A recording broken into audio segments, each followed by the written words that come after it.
Welcome friends to another r/idontworkherelady video. If you want to help keep me working here, make sure to hit the like and subscribe buttons down below. And our first story of the day is by Gallifrey Girl Dusk. Stranger demands I watch her children while she shops. When I was 13, I was aimlessly wandering around and looking at random stuff at a retail store that for this story I will call Bullseye, waiting for my mom to finish picking out some tennis shoes. A lady who looked to be in her late 40s came stomping up to me. She has a horde of 5 kids looking to be about ages 3 to 10 swarming around her, plus a baby in her arms. I have zero clue what she's saying. I don't understand pterodactyl screeching. I started backing away with my hands up like she had a weapon pointed at me when she tried to place the baby in my arms. She just started screaming, "Manager, I need a manager," until some employees walked up to us. She got this smirk of what I can only describe as pure joy on her face and pointed at me. You'd think she was identifying a criminal the way she was acting. "This employee almost made me drop my baby. I tried to drop my children off for childcare, and she refused to take my children and wouldn't take my baby from me. There isn't a limit for how many children you can drop off posted anywhere, so I don't want to hear it. I will not be discriminated against just because I have so many beautiful children." My jaw was on the floor at this point. I was 13, looked even younger, was in the middle of my emo phase, was in the middle of the music section looking at CDs, and, like I said, was in Bullseye.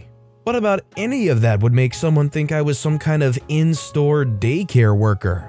The employees' faces ranged from utterly confused to trying really hard not to laugh. When they all just stared at her for a few seconds without saying anything, the mom started back up with her bird mating calls again. I could make out bits and pieces. She's going to sue. She had to come find me because I wasn't where I was supposed to be in the childcare area. I look unprofessional. She doesn't want her kids watched by someone who looks like a devil worshiper anyway, and some more threats involving her husband and church. The manager finally spoke up at this point. He first explained that I don't work here, then informed her that they don't provide any kind of childcare. She flipped out again, accusing them of lying. I actually figured out what she had been doing and explained to the manager. This store had a little mini arcade room near the entrance and the snack counter, where you can buy popcorn and soft pretzels, stuff like that in case this isn't normal for Bullseye stores in other areas, I don't know. She'd been dropping her kids off in the little arcade room and expected the nearby employee to watch her kids while she shopped. The employee was only nearby because the room was right by the front door. This room's tiny. It has like 4 games in it. I don't know how all of her kids even fit in there. Apparently this was her first time coming here since she had her baby. You'd think she would have been horrified or at least embarrassed once the truth came out, but nope.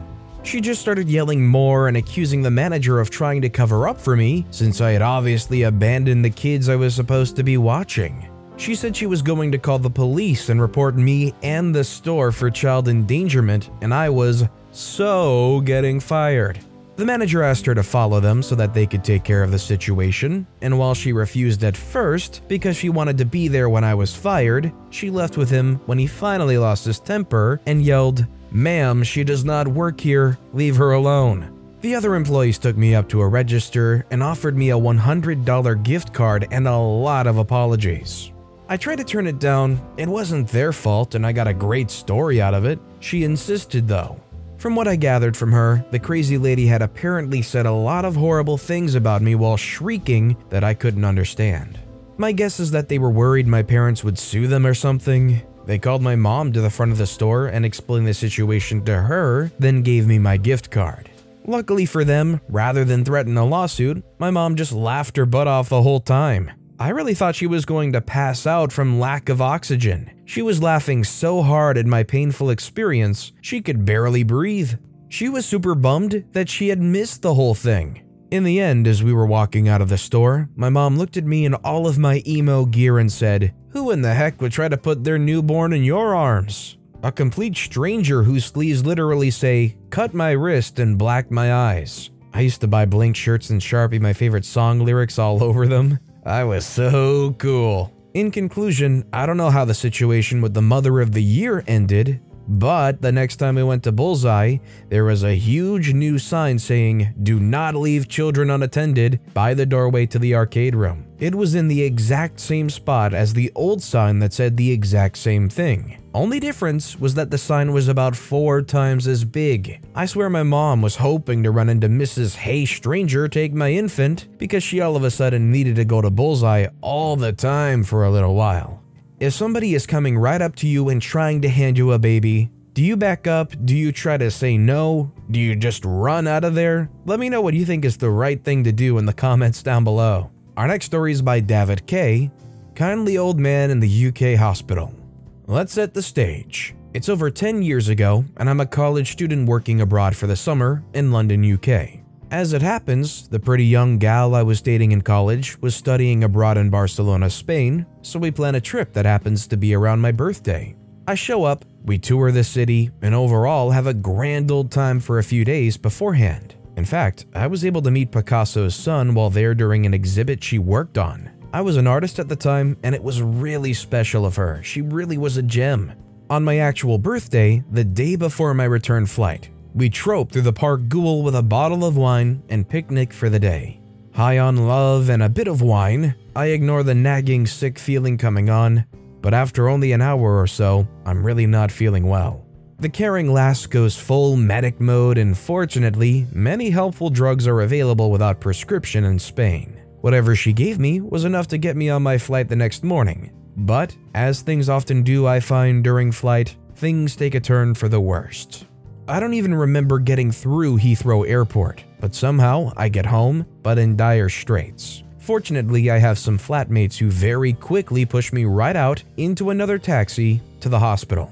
I showed up with a 105-degree, 41 Celsius if I recall correctly, fever. They pinprick the heck out of me for blood and provide fluids, severely dehydrated. I must have arrived midday, but they admit me overnight to monitor.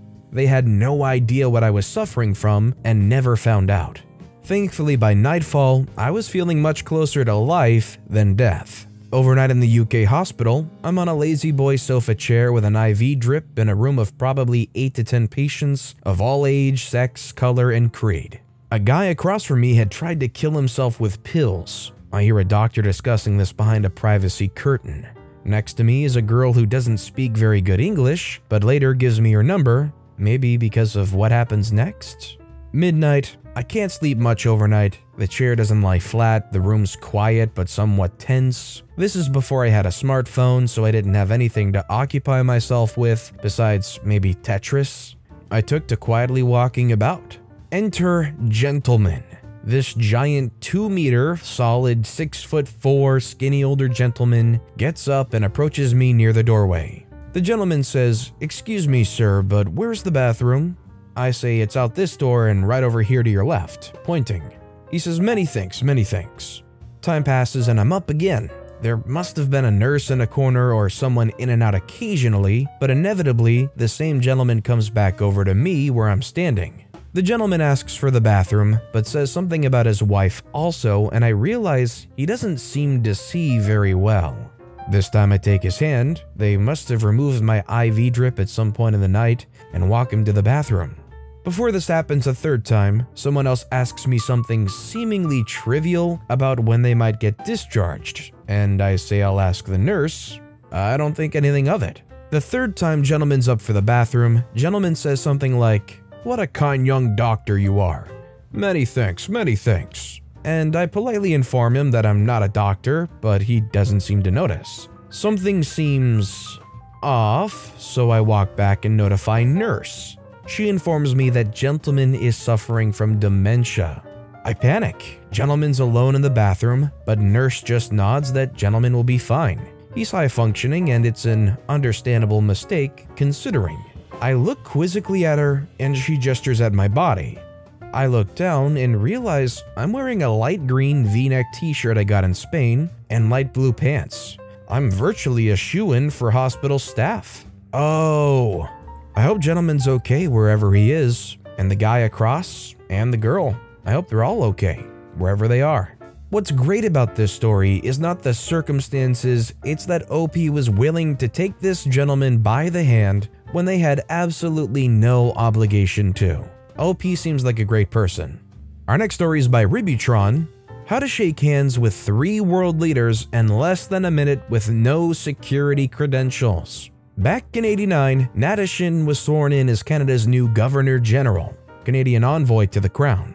This was a big deal for me because I was best friends with his son, so my mom and I got invited to the inaugural gala in Ottawa. We were flown in a Gulfstream. I'd never even been on a plane before, and would be staying at Rideau Hall, the Governor General's official residence. To properly document this August event, I borrowed my uncle's very expensive, very impressive looking camera and lenses, and also got a new, used suit. I felt pretty darn important for a shy grade 10 kid. Anyway, I was waiting in line with the rest of the plebs to be ushered in to stand at back in the House of Commons when I was approached by two RCMP officers who asked me to step out of the line. Of course, my immediate thought was, oh crap, what did I do? They informed me that I was in the wrong line and to please go with them. Confused, I looked around and then down at myself and saw the expensive camera dangling from my neck, partially obscuring the lanyard that allowed me onto the grounds. Holy crap, they thought I was press. I always looked older than my actual age back then. I glanced over to my mom and she silently mouthed, "Go." And so, off I go to the press gallery. The RCs plop me into the cluster of photographers from the national press, and suddenly I'm sharing the same bird's eye view as Sandy Ronaldo and Peter Mansbridge, the Barbara Walters and Tom Brokaw of Canada. I snap away happily and hobnob with members of the Fifth Estate for a bit and head for the stairs to go find my mom. Once again, I'm stopped by the RCs. Welp, the jig is up, I thought. "Sir, the press conferences are through the other exit behind you." What the what? Once again, I'm led into another room I have no business being in, and in the span of 20 minutes, I've met Trudeau, Mulroney, Chrétien, Bouchard, Turner, Clark, and a pack of others. These names might not mean much to non-Canadians, but trust me, these were some of the biggest, haunchiest honchos in Canadian politics for 3 decades. The only ones who knew I didn't belong were Ray himself and Roy Romano, my province's future premier. They just did a double take and thought the whole thing was hilarious. Never ratted me out. Classy guys. So there you go, 3 prime ministers, 1 former, 1 current, and 1 future, all because I didn't own my own camera. That's why they say always dress the part. I'm still fully convinced from all those prank tests that if you wear a hard hat and a construction vest and you carry a ladder with another guy, you can get into any place you want. And our final story of the day is by Cold Soba 23, Crazy Karen at Wendy's. So this happened a few weeks ago. I had stopped by Wendy's to get some lunch, and there was a notice on the door stating that the Frosty machine was broken and that it would be fixed soon. I brushed it off and went in line to go order. I ordered my meal and go to sit down and wait for my order to be called. A few minutes go by when this lady who seems to be in her 30s dragging along her son, who looks to be maybe 4, maybe 5, and was bawling. She was yelling and causing a scene. Here's how the following conversation went. She yelled, "Where's my son's Frosty?" The employee said, "As I told you, ma'am, at the order window, our Frosty machine's broken." She says, "Then fix it." The employee says, "Ma'am, I don't know how. Our mechanic will be here tomorrow morning to fix it." She says, "You're so selfish. It's my son's birthday." The employee says, "Ma'am, I'm sorry about that, but there's nothing I can do." She then came over to me and demanded I fire him for being so selfish, and I responded with, "Sorry, ma'am, but I don't work here. I'm just waiting on my food." Also, I was surprised by how calm the employee was, but Karen was not done yet. She proceeded to get behind the counter and stole the sweet tea dispenser and proceeded to scream, "That's what you get," and drove off with the employees just standing there shocked. They called my order in the next few minutes. I feel like if this story is actually true, that Karen is probably not that smart. I'm gonna assume she paid for her meal, considering the employee said I told you at the order window, which means they probably have some kind of card detail. Not to mention nowadays almost any establishment has CCTV. I feel like that Karen's as good as busted eventually. Who steals a sweet tea dispenser from a working establishment? Yikes. But with that being said, that's all the time we have for today. So of all these stories I've read today, which is your favorite and why? Let me know in the comments down below. And if you haven't yet, if you could like and subscribe, that would mean a lot to me. Whatever you do, whether it's liking, subscribing, turning notifications on, all of it helps grow this channel and I appreciate the heck out of it. So until next time, I'll see you all tomorrow with some more stories.